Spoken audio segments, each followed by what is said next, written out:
Hey guys, welcome to Forensic Geek Radio. I'm your host, Detective Zach Foxen. A Merry Christmas, a Happy Hanukkah, Happy Kwanzaa, all around Happy Holidays.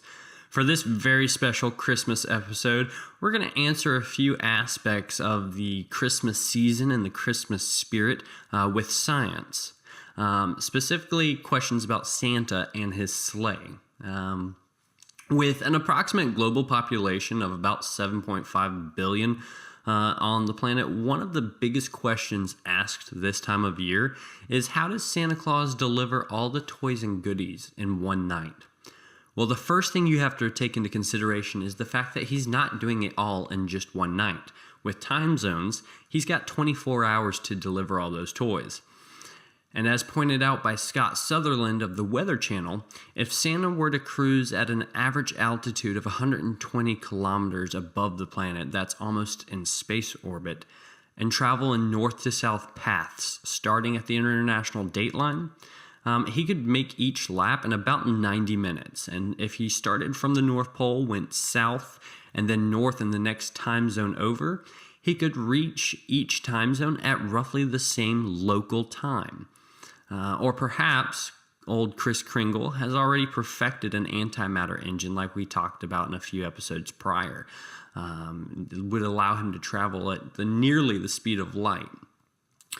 Well, why doesn't he just travel lower? Well, if he travels lower, then he's got more gravity to deal with. He can't travel as fast. And if he travels faster, and in order to do it, he'd have to travel just over 5 million miles an hour.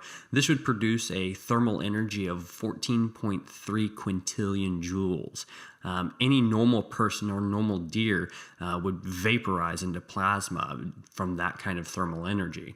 However, it's my belief that Mr. Claus is, in fact, travel at that space altitude with his red suit specially outfitted, similar to those of halo jumpers, and has some kind of protectant, like Nomex flame retardant to keep him from being vaporized. And speaking of his sleigh, why does no one ever see the sleigh during the course of the Christmas operation? Well, one potential answer might derive from cloaking technology similar to what we see in Star Wars or Star Trek specifically.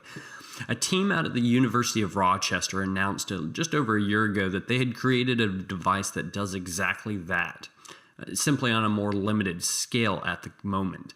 The continuous multi-directional cloaking device uses a series of 4 lenses to bend light around an object and subsequently mask the object from view through the lens.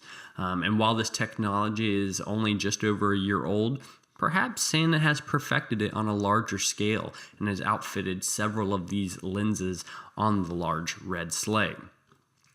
And with that red sleigh, how are you going to guide it in the night? Well, Rudolph, of course.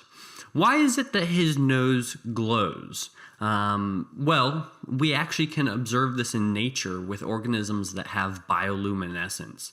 Bioluminescence is when the chemical luciferin reacts with oxygen and produces light.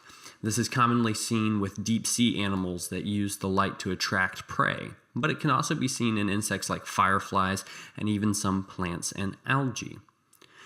Well, that's about it for our Christmas special. 3 cool little Christmas tidbits for you. Remember, during this season, be careful with those fire dangers of your trees and lights, and always be merry responsibly. From all of us here at Forensic Geek, we wish you a happy holidays and a merry science. I'm Detective Zach Foxen. Happy holidays.